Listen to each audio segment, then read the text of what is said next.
gentlemen, my name is Dr. John Belkwitz from Intelligent Concrete, and we've got Q&A Wednesday.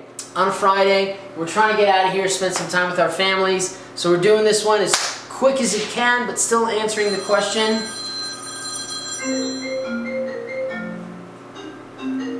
Hey, I'm in the middle of a vlog right now. Later, brother. So we're here to talk to you today about colloidal silica and concrete, specifically a question. Ding! Oh, that one hurt. Yeah. From Swedish Death Llama, one of my most favorite channel names. Let's say you've got silica coming out of your gills. You've pre-soaked your aggregate to SSD in colloidal silica. You've also used an ideal dosage for colloidal silica as an admixture. Would you still see any benefit from silica-based surface treatments, colloidal silica or lithium, potassium, or sodium silicate? Is there any unreacted calcium hydroxide to turn into calcium silicate hydrate? I'm going to answer this question twofold. Yes, I think there is room to put more silica on the surface, especially if you're going to create any type of hydrogel. And I really don't know what you're using this for, but let's say you're using it for protection against food that comes onto floors, into restaurants, or food manufacturing places. And I don't know if that's where you're going with this, but putting that treatment on the floor is going to give you that extra layer of protection from that pH level attack that you'll see from food products, and also the abrasive wear from moving carts around, people walking, and the softening and the ripping of the surface, blah blah blah.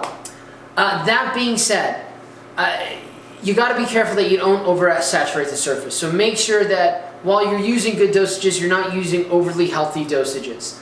And the reason why we don't want to use that, because oftentimes we can cause something called oversaturation. I go into an entire chapter of this during my PhD dissertation, which reads like Mark Twain. So Haley will put a link down below. Thank you, Haley. She's awesome. And, the other piece of the question is there any more calcium hydroxide to work with? Of course.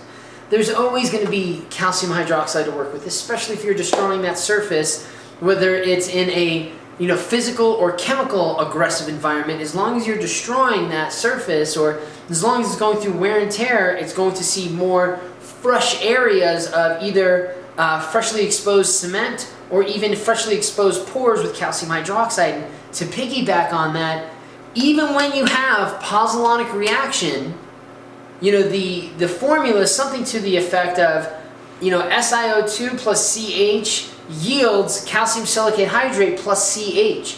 You're not consuming all that calcium hydroxide, and even if you did for some reason do that, there's all that residual calcium hydroxide that's going to come out of these reactions that you would get from later reactions of that anhydrous cement with pore solution, as well as the nanosilica or the colloidal silica. So yes, Swedish Death Llama, I think you could definitely get a benefit, but please be careful that you don't go for overdosage, and check out the link below. You're awesome! Thanks for the question! Go Concrete! Beat as far